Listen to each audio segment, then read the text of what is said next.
welcome to Jurassic Park 3 Minute. We're discussing the second Jurassic Park sequel, 1 minute at a time. I'm Brad. I'm Dave. And back to end out the week, we've got Mr. J. Jurassic back. Hello. Hey, what's up, guys? Back again to continue this little venture into the laboratory. Yes. Before we get into today's minute, bringing up a featured article over on Jurassic-Pedia.com. Isla Sorna, it was from the movie canon. After recently getting some of those videos from Mark Todd and that, we've got the topographic maps of Sorna up over there on that site. So head over to the link, check Isla Sorna Site B movie canon, and have a bit of a read through. There's some great information there, and again, just those maps are great to see. Topographic maps were something that I recently added thanks to Todd Marks releasing his full GPS run-through on to Facebook. Yeah. Yep.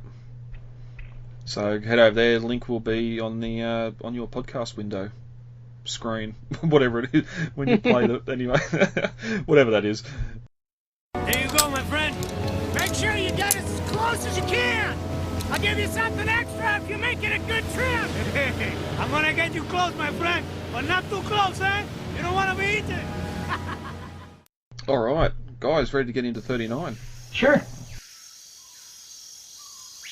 As we enter minute 38 of Jurassic Park 3, Paul had tried in vain to kick in the vending machine and started limping off after the others. We'd followed Grant and the crew down a long hallway into a platform looking out over the hatchery production floor. As we open on minute 39, Grant continues to walk down the stairs to the floor. Incubators line the general walkway in the middle, and massive crane arms hang from the ceiling, servicing the incubators. The space is massive. Catwalks line the walls on the first story. At the 9-second mark, we cut to one of the incubators, and one of the crane arms is seemingly pushed through the glass bubble on top. Broken eggs lay inside. At the 21-second mark, we come to an open incubator with broken eggs inside. Amanda picks up a piece of eggshell and asks Grant, "Is this how you make dinosaurs?" Grant comes into frame and says, "No, this is how you play God." Paul approaches and stands on a piece of eggshell on the floor. It makes a loud crack, and he looks up, knowing the noise has travelled. At the 31-second mark, we cut to a fetus in a large tank of formaldehyde. Billy's camera flash goes off as he comes up into view. Amanda looks at the fetus inside and continues to walk past to the next tank, which seems to have a small carnivore inside. She passes two more tanks before coming to one that seems to have a large raptor head inside. And as the minute ends, she intriguingly starts to look closer at the tank. As we continue into minute 39, Grant and the others are continuing to walk down the stairs towards the main production floor, and again we continue to get the sort of pan flutes playing. I'd heard a long time ago people were comparing this score here, saying it was just the raptor hatching from the first film, but I've done some listening of both tracks the last couple of days, and they're clearly different. They are different, but but in the same vein, I will say that the soundtrack here was definitely inspired by Hatching Baby Raptor from the first movie. Yeah. Mm-hmm. Yep. Which is just great, that callback to the first of the eggs and that we've seen in the first film, and here we are back. And you just imagine this place back in the heyday when these eggs are getting ready to hatch and everything else. But, you can also see catwalks running for the length of the area up on the first floor landing. In many descriptions, including the script and novelisation, that the area is sort of described as having conveyors that crisscross at different levels, but we don't actually see them here in the film. And that's also how it's described in the novel as well. But as they reach the floor, there's incubators on either side of the central walkway. Behind them, some smaller tables with tubing and large mechanical arms that are sort of hanging from the roof here. And it seems like there's probably one arm per 4 incubators. Does it look like the arm? I can't remember right now at the moment, but is this similar to the arm that they have in the original Jurassic Park? No, it's different, right? Yeah. Very different, right? Okay. Yep. Well, the other thing that's different too is the fact that the arm in Jurassic Park just had sort of the clawed hand on the end of it to be that little gag of grabbing the egg out of Alan's hand, and it's sort of rotated the eggs as well, which here we don't, in these incubators, we don't really see anything like that. They've got little recesses for the eggs to sit, and these sort of big arms have got sort of needles and injection equipment on the end with some small sort of glass cylinders with liquid in them, so their exact purpose is not really known. So in a way, it really is goes back to what Hammond said, where that's more Jurassic Park is more like something for the tourists. You know, they didn't need like a very like, I don't know, high technology type of arm to grab these eggs. Not like the facility we're looking at right now, where it has like different functions. The other one was kind of like just move the egg around and that's it. This one, yeah, okay. This, all right. This feels much more industrial, I'd have to say. Right. Mm-hmm. Kind of like a conveyor belt type of line. Yeah. Yeah, and it's sort of, it's never really alluded. Okay, maybe it's some sort of temperature control for the eggs in Jurassic Park, but why that arm's there and why it's turning the eggs? There is a dome like sort of suspended above that incubator that we only get a couple of glimpses of, but it's not actually down. Actually, I think when they first come in and do the sit down tour and go past the lab, I'm pretty sure there's a shot in there when there's a scientist putting the egg into that incubator, and then the top comes back down over it to sort of keep that humidity and the heat to the eggs. Yes, you're right. I do remember that too. Yep. I also remember in the novel that they did that as well. They had the like a layer of mist. Yeah. Described the hatchery room as being like designed specifically to replicate the Jurassic environment. Yeah. Because that sort of leads to a whole other sway of issues where people have sort of brought up, well, dinosaurs, oxygen in the air and all that was different now to what it was back then, and even yes, the conditions that the parents had to go to, it's mentioned in novels as well, some like the hadrosaurs and that putting wet leaves and moss and that over the eggs to keep the temperature in, and because they're not sort of like chickens, they don't just go and sit on their eggs to keep them warm. Yeah. You imagine Rexy sitting on a nest with a couple of eggs under it. Because I actually just saw not too long ago a documentary on this with that had to do with the difference of how some animals were nesting with their eggs and some others, they just like bury their eggs. It depends also on the type of egg, if it's a hard shell egg or it's soft shell, like how you see crocodiles and alligators, they kind of just bury the nest under this like warm and moist type of dirt to keep the shells from drying. So it depends on what we're looking at with these dinosaurs. We don't really know. I know they look like hard shell, but then again, different species might make different type of eggs. And some dinosaurs did nest on their eggs. Like I think it's Oviraptor that was found nesting over her eggs. At first they thought it was like a predator that was eating those eggs. Then they found out, no, that's her eggs. So it kind of did like, like sat like a hen, like a chicken. But then you have the apatosaurs and the sauropods, which scientists believe that they buried the eggs and they just kind of like hatched on their own.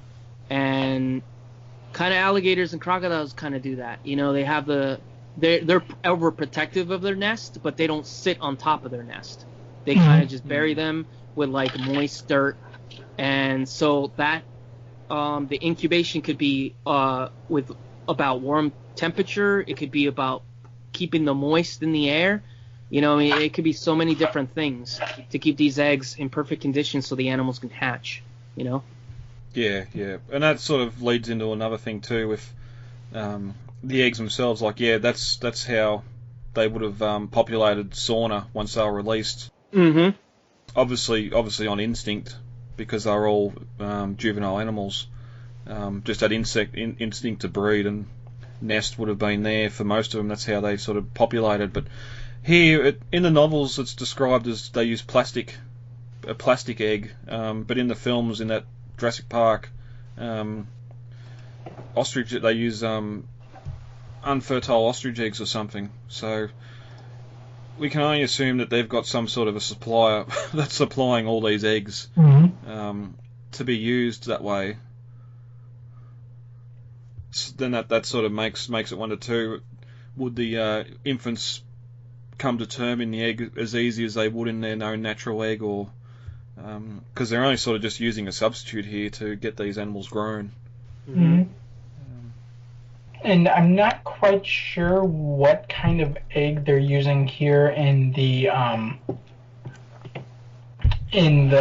this assembly line area, but they don't look like them to be the same. They look like almost like unfertilized emu or ostrich eggs. Yeah. Yeah, they definitely look like ostrich eggs. You can get them for $10 off eBay pretty easily if you want to set up a little diorama for these. But I think that'd be, because that's the thing. Like in the novel, InGen create their own plastic egg to bring the infants up in, where here it's something completely different. So that's just another one of them sort of differences between the film and what we got in the novels. But as they sort of walk down these stairs, they're a 1-ton cube container for storage of liquids and that are sort of stacked up behind them. Now they're not time accurate at all. That's 2000 set dressing there if ever I've seen it. But at the far side of the wall, you can see sort of the large smoky windows, which everything I've looked at, this is filmed and set up inside Eddie's garage, that same Southwind shipping yard in LA. I'm not sure, but I know that Behind the Gates recently just posted, either today or yesterday, concept art of the actual warehouse where they built this. And it was they did a digital overlay. There was a picture on top of the actual warehouse, and then it was a digital overlay of the concept art that they did. And it almost looks like a storage warehouse of some sort. Yeah. Well, there is that sort of set. I think they found it when they were going through the Universal Archives and found the set plans, like the side cross set designed for this area.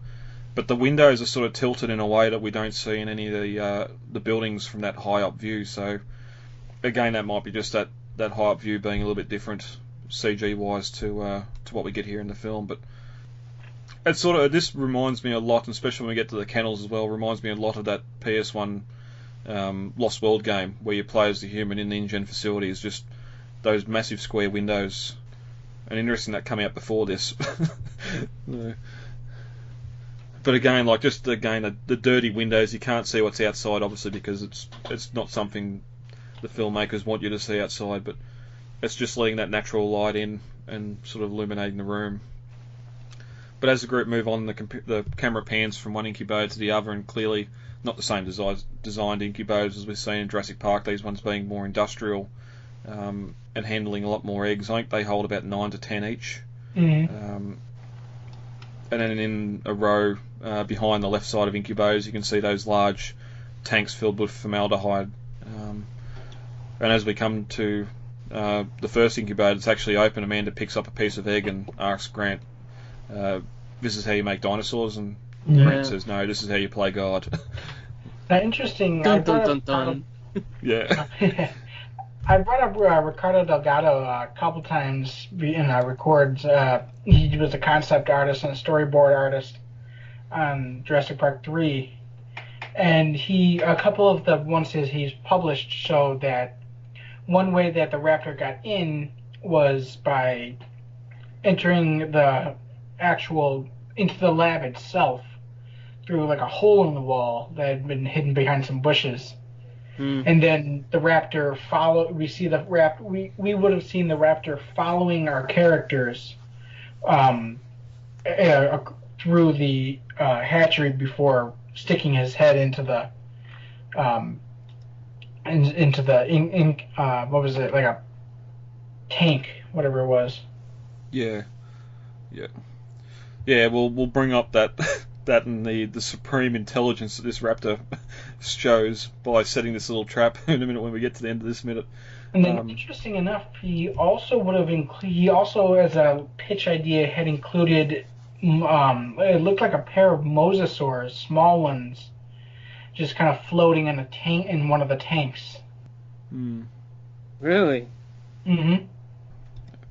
Yeah, well, we'll get to those tanks in a minute. Sort of quickly here, it's sort of interesting that these incubators still have eggs in them, and we're sort of told, Hammond told us in the Lost World, that the hurricane hit and they had to evacuate in a hurry, and what animals they did have alive were released to mature on their own, but it just sort of seems weird that all this has just been left here, eggs included, and yes, they're all broken, whether they've all hatched, and that's where a lot more animals have got out.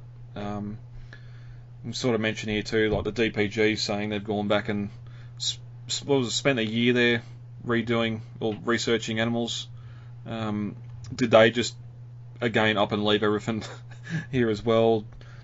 It's just weird, the fact that all these eggs are still sitting here. Pretty much like InGen just flicked the light switch off and walked out and left everything. Mm-hmm. They pretty much did, it seems. Yeah. Interesting enough is you kind of see a booklet on the top of one of the incubators that when Amanda says this is how you make dinosaurs, and you can almost make out some of the details of some of the animals that looks like they've been cloning in the incubator, and among them looks like, because they used like the Lost World concept art for these images, you can kind of make out the lines of them. One of them's Tronodon, one of them's, I think, either Velociraptor or Gallimimus, I can't tell. Stegosaurus under that one, and then there's just like a blotchy, squarish thing, I'm not sure what it is, and then underneath that, I can't make out what it is. Might be my Mamenchisaurus, I can't tell. Well, that raises an interesting question here too. Like, do we think this is the only hatching? I'm going to call it a hatchery floor here, where the eggs sort of come to term and hatch. Because all these incubators, the egg spaces are all exactly the same size. Now, like one thing with Jurassic World, where we sort of look through the lab there with the incubators and that, you can see like there's football-sized eggs, there's small eggs the size of a hand. There's different range in egg size, where here everything seems to be the same. Well, first of all, the warehouse shape itself does not match up with the exterior of the warehouse where we know the hatchery is, that connects to the embryonics administration building. So I would have to say this is only one of many rooms that they had built hatchery equipment in. Yeah. Well, yeah, and that's it. Like, if you've got those robotic arms working, if you've got a Gallimimus egg in an incubator and then you've got a T-Rex egg beside it or in an incubator beside, you're going to have to program that to sort of know that the egg's different shape, where here, if they have sort of all similar sized herbivores or whatever, they can sort of have it all programmed to work here. And then also, they have the cages as well, like all these smaller eggs suit smaller animals. When we get to the kennels in a minute, they're all smaller cages that these smaller animals would fit in. It sort of corresponds to each other. Probably also what we're seeing that, like in Jurassic World, the technology has vastly improved. And you know how they were saying, how are we getting a mosasaur? There's no mosquitoes like rolling into the ocean, sucking the blood off of mosasaurs. They started saying that we can get that from the bones, and we can get DNA off bones and whatnot. So as the technology improved, probably we're seeing more, I guess, more correct or more closer DNA sequence to the actual animals. Maybe they're not using ostrich eggs anymore. They're actually using like real dinosaur eggs. And maybe back then when, in this facility right now, they're using that whole ostrich egg, fake egg, or whatever it is, like default type of egg for all these dinosaurs in general. Could be that too.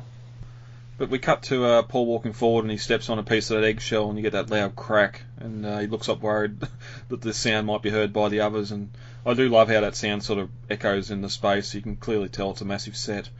But then we cut to one of those tanks, and it looks like some sort of infant hadrosaur or something inside, or a fetus, and the flash goes off, and Billy stands up from behind it as he takes a photo. There's been a lot of speculation over the years of exactly what these fetuses are, hasn't there, Dave? There has been, yeah. In fact, this is not the only one.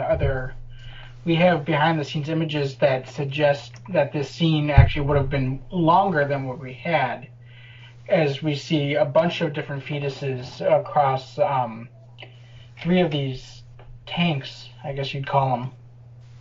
Mm. And like you said, Hadrosaur has been one of them, one of the proposed. Others have been possibly a Apatosaurus or some other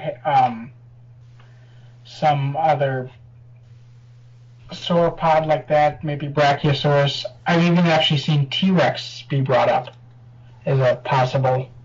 But I don't think that this one's a T-Rex. The head shape is just not right for it. Yeah. Well, that's it. Amanda walks past that one and sort of goes to the next tank, and inside you can see a second fetus, which definitely looks more carnivore than what the previous one was. Mm-hmm. Whether it's T-Rex, Allosaurus, Allosaurus wasn't on the list, was it? Not until InGen cloned it later for Jurassic World. Yeah.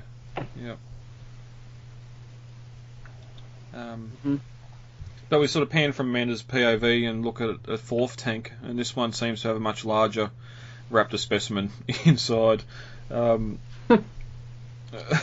As we transition between the tanks, you can sort of see some of the cooling machinery in the background too, which I don't know, you don't really need to keep formaldehyde cool, so I don't know what that's there refrigeration wise, but as the minute ends, Amanda stops by this tank and starts looking closer at the animal inside as that ominous music begins to pick up.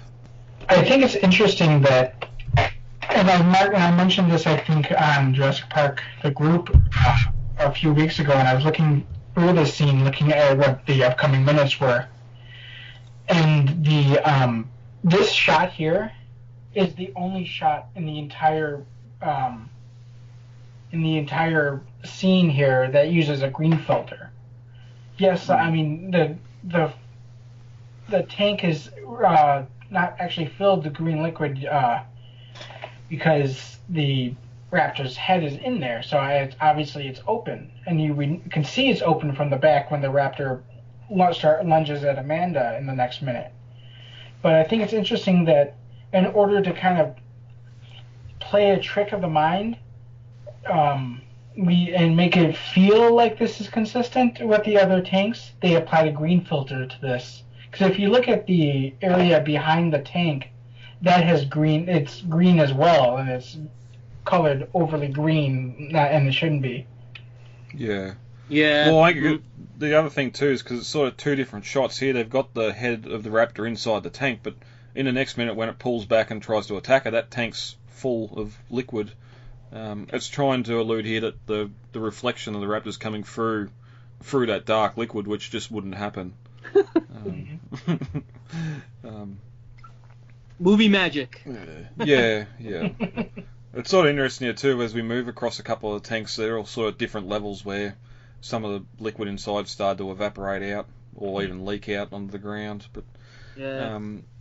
But sort of as we come into the minute here, we've seen the majority of the building now, and this is InGen's factory floor for where the animals were created. Now we've discussed a little bit about what this is, and yes, there's going to be more of these rooms elsewhere for different animals or just for mass producing them. But do you guys reckon the film does a good job here of showing us what we wanted to see? We did get a lot more in the novel of the lab structure itself, but again, it's an hour and a half movie. They can't go through the whole facility. They can't show us everything. Yeah, like just that shot from above, you see how large the facility is. Mm-hmm. I wish we could have explored more of the facility or something in later movies, but you know. I'm gonna say it's a no for me, just because. I mean, in the novel, it was so much better at explaining the whole thing, and they're explaining how the low yields would have caused them to ramp up production, and then it went into DX, and then they even started looking through and shuffling through some of the paperwork, and saw that they started cloning males. They had the male Gallimimus marked there. Yeah, and as they sort of go through the lab, as they go through it, sort of goes step by step. They got extraction, they got all the sequences, they got the computer rooms and all that sort of stuff, where here it's just sort of reception straight to egg hatching. Now, with the rumoured overnight stay in the building that was going to happen in one of the original scripts, maybe we would have seen more of the building itself, but again, like here, it was just a hatchery. There's no research, there's no DNA extraction. From memory too, we've seen this sort of production floor in the novel, but we never actually seen any sort of hatchery or kennels in the novel as well, because it's sort of, we had to move on to a different plot point there in the novel. But no, but we did. They were listed among the Site B areas when they're going through the island region listing. Yeah, the map key. Because like even you wouldn't take that baby raptor we've seen in Grant's hand from the first film and just take it out the back and throw it in one of them kennels. That's for older animals that have already left the nursery. But you just imagine like the production trying to make, and in the novel, like Malcolm uses the numbers, like for every 100 eggs you inseminate, only one of them would actually come to term and hatch. And that's another thing that the scene does well in the novel is it starts poking holes at that little tour they got at the beginning of when they first get to Nublar. Well, let's mentions to Fawn and Eddie in the novel that the Nublar facility has missed an important step. I can't exactly remember what it now, but it sort of went from the scientists there extracting DNA directly to the eggs getting ready to hatch. There's that step in the middle that wasn't sort of addressed in the film or the novel. I think when you watch that Making a Jurassic Park, Crichton's actually on there, and he says, oh yeah, skip that part because I think he actually says like I just skipped that part because I don't know what that step would be or something like that. So he kind of just left it out. Well, plus that novel, there's like 4 or 5 chapters of just that lab tour in that first novel too. Like they had to condense a lot of that down for the film with the Mr. DNA stuff, just to give everyone the 101 on how they made the dinosaurs, and then get back to the rest of the tour. The basic. Yeah. But the other thing sort of need to discuss, talk about here is the whole DPG thing coming up this last year. Sort of not really knowing how remote facilities work, vending machines, car parks, reception desks, all that sort of thing. And DPG sort of thinking you can just walk into a building that's been abandoned for 6 years and flick on the dinosaur making switch. It's, I get it. It's sort of, they've just gone for that, trying to give fans some answers, but just creating a whole new ones. Like I work in meat processing, and that plant's sterilised and cleaned daily. The guys on the knives are constantly sterilising knives and that, so you don't get infection from carcass to carcass. It was the main plot point in the novel, just how InGen were fighting infection in the lab, and then for Masrani to just fly back in here and flick this power switch on and start making animals again, I can't take it at all. Yeah. A little iffy. Like in '99, like yes, Masrani's purchased InGen, wants to see what they're capable of before investing in another park. Just you've got Wu, obviously Wu's still on payroll there. Like he's obviously in his lab or something at headquarters or somewhere. Just go through the files with him and see what you can do. Maybe get an incubator and try and get a couple of animals to grow and then go from there. Yeah, there would have to be like a major overhaul on the whole facility. New machines. Basically, yeah, I don't think it'd be just a switch and that's it, you know. But even the tech, like you look at the computers in Jurassic Park, yes, they got supercomputers and that. Those supercomputers back in '93 are probably less powerful than your mobile phone now. Oh yeah, definitely. That 6 years processing power and everything would have increased massively. Plus, you got the internet too. Yeah, they wouldn't have had. Technology moves so fast that something you buy today is already old technology by tomorrow. It's crazy.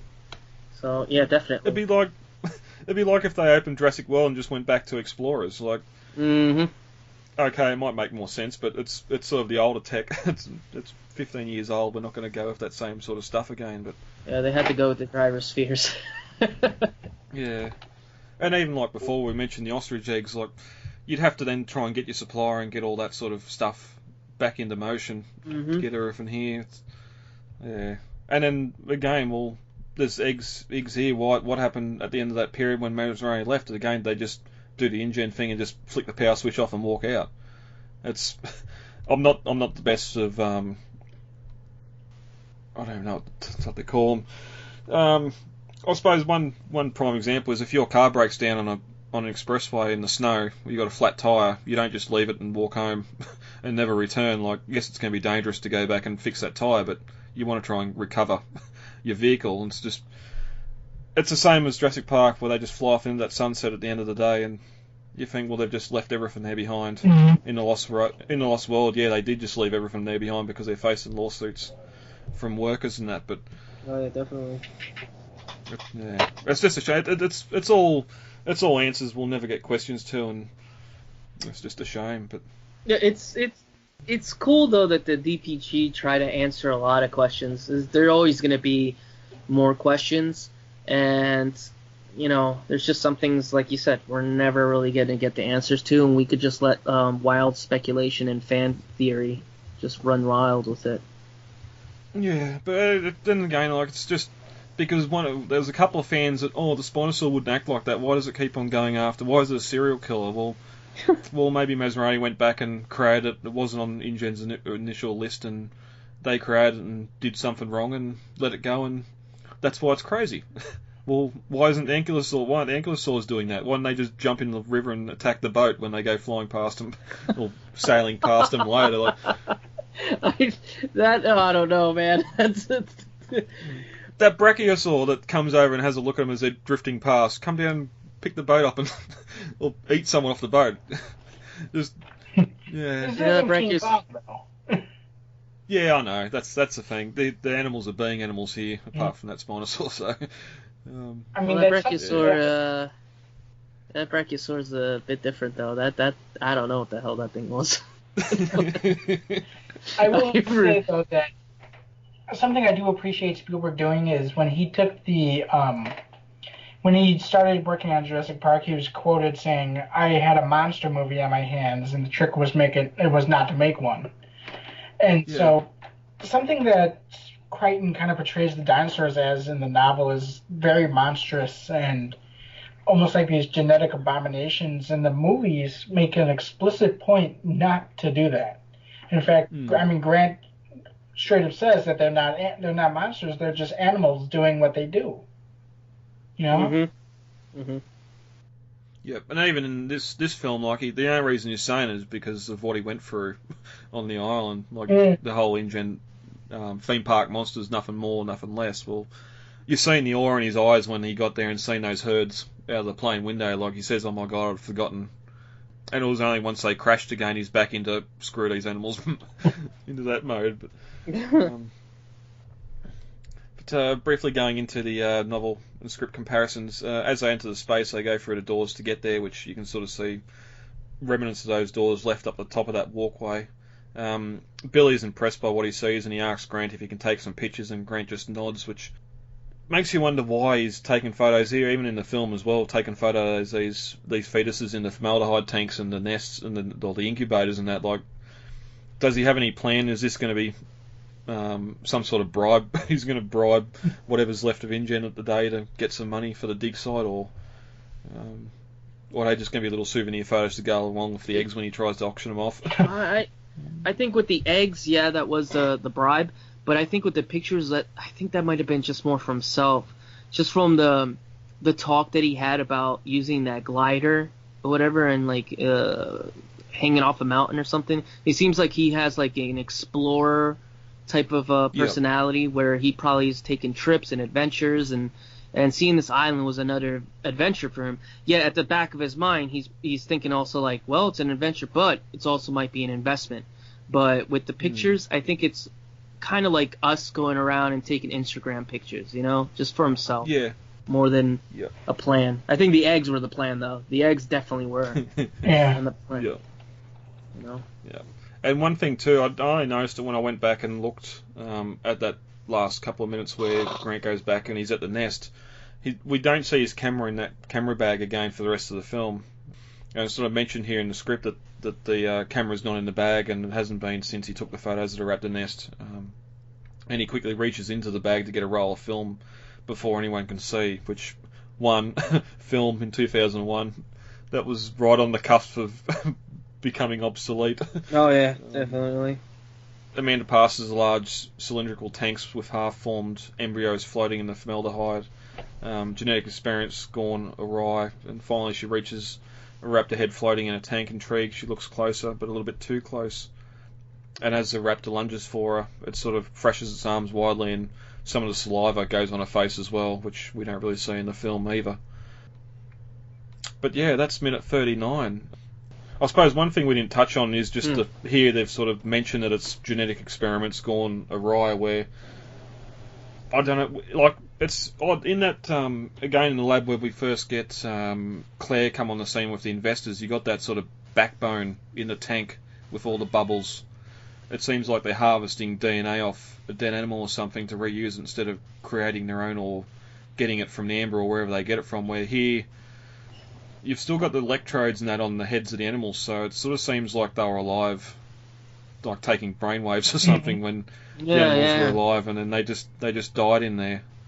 Yeah, that's what I always felt, because, I mean, they have all this kind of wiring in them, and I think that, or at least in my headcanon, I like to think that they were kind of trying to figure out what, or at least maybe Wu was, because either the Tinkerer or Wu was trying to understand different or maybe better ways to harvest DNA, or maybe just figure out ways to understand the process of how these animals form, like growth and development, you know? Yeah. That's like if they had a raptor come out that was missing an arm, he'd be dissecting that and trying to map the DNA to find out what gene didn't work for that arm not to grow, or that sort of thing. So it is sort of weird just having these fetuses in the formaldehyde like this. It also could be kind of like I don't know if you saw I think within the last year I had seen something about how they're growing goat fetuses or lamb fetuses in bags, and they're just watching the process of like what they would be, you know, how they'd be growing inside the mother's womb, but they see it inside a bag, so they see the animal's growth rate and how it actually becomes the animal that's supposed to become. Maybe that's what they were watching in some of those tubes, kind of like what they said. But you know, just I don't. Have you guys seen that? It's very weird. I have not. I don't know if I want to. It looks really cool. It really does. It's like in a big plastic bag, and like they're growing the goat fetus in there, and like they didn't show like a small fetus. It was like a big baby goat. Like it had its legs and everything, and it was ready to be born basically, and it was inside a plastic bag. And I don't know. It's crazy that they're doing things like this, but I feel like, well, maybe that's what they're doing. You know? Yeah. I don't know. I see ears attached to the back of mice, and that's where I can draw the line. Oh yeah, that's genetic research. Yeah, they are. You know, well, these movies are pretty much that emphasis of like us playing God and messing around with Mother Nature all the time. That's what these movies are about, and the message is clear with Jurassic Park 3 that, man, we messed around with it way too much. Like, these dinosaurs are running amok. Like, raptors are super intelligent. Spinosaurs are out there watching too many horror movies. Pteranodons are the scariest thing ever if you run across them on a bridge. Like, so, yeah. Yeah. Well, that's it. I suppose we can just briefly, while we got you, Joe, just the whole plan of the raptor here of, I'm going to sneak in and hide behind this tank and wait for one of them to get close enough that I can snap at them. and it just the cartooniness of what it's doing here. Yeah, I've seen that on a lot of like Jurassic Park 3 movie reviews. A lot of the critics and guys reviewing that on YouTube always say the same thing. It is kind of weird that a raptor would do that. Like, but then again, if you're trying to go by like how intelligent these raptors are in this movie, for some reason they got that. When we begin the film, we hear Grant say that they were smarter than primates. So if they're trying to go by that mentality, then that would be a reason to prove that by having this raptor just kind of like, well, I will do something that like not an animal of its species would do, almost human kind of thinking, where it's just gonna wait, You have some animals that like do that kind of pouncing, like cats do that or whatever. They wait a little bit. This is way too on the high intelligence realm, so it's a little kind of funny for an animal to do that in a movie. But then again, if we're going by like how intelligent they're trying to make these animals to be in this movie, it makes sense in a way. I don't know. Well, we sort of mentioned in Lost World how the raptors there were nesting close to the worker village and staying close to the human sort of main structures. And here, yes, the nesting site's a little bit away up on top of the hill and outside the valley, but there's signs here, definitely here and next minute when we get to the kennels, that these raptors know these facilities. They know their way around. Like even in a couple of minutes' time, when that raptor gets out of the kennel and comes straight back out the front of the embryonics administration to the steps, like it seems like these animals are sticking to the human-made structures. Yeah, they knew their food was there. Yeah. Easy food, I guess I would say. They also stick. If you saw, they were their nesting grounds weren't that far from like the herd areas, because you kind of see them run out on that field, and that was like first time we actually see them run. Later we would see it in Jurassic World, but the first time we see them run out, like out in the open, that shows how fast they really were. So I feel well, it just goes back to that line from Muldoon from the first film. 60 something miles per hour they're out in the open. So unfortunately, we get there and it's only about 10 seconds of blur. Oh yeah, it was super fast. It was like a tease, but it basically shows them that they were there. They were by the herd areas and they knew the human facilities very well. And also in Lost World, when you see them, like, we like to say that the Lost World ones were very savage or very crazy, but you see them working together when they're trying to dig under that door. That's something like a smart animal would do. Knowing that it can't open that door, it's like, let's dig under it, Oh. You heard that. That was my phone. I thought that was the TV downstairs. Yeah, that's my phone. I have the ringtone, the Currytown Paint Time Plus. Yeah, nice. Plus, if they've got that intelligence too, they might well know and remember when they were in those labs, in the kennels. It's probably possible there too that they remember when they were younger and in that facility. And the people there. But that's it for 39. Jay, you requested these 2 minutes. Was there anything else from the lab itself you want to talk about? We do go into the kennels next, but just a set of cages. Yeah, I really like this